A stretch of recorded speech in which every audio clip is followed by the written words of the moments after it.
हमने अपना अब तक का सबसे ताकतवर आयरन मैन मंसूबा बनाया है, जो एक 5 किलोवाट लेजर है, जो स्टील के जरिए भी काट सकता है और जंग को हटा सकता है।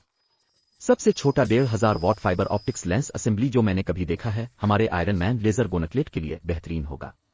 गोनकलेट 66 टुकड़ों पर मुश्तमिल है और हम स्टार्क इंडस्ट्रीज में हर चीज के लिए लेजर इस्तेमाल कर रहे हैं।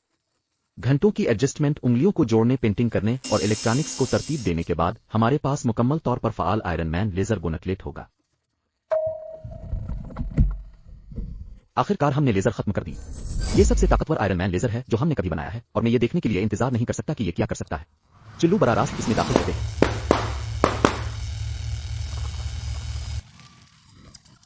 बुकानन वैलिड में अभी इसे मुकम्मल तौर पर पिघला रहा हूं। मेरी TIG महारतों की तरह अच्छा नहीं है, कोई मसला नहीं।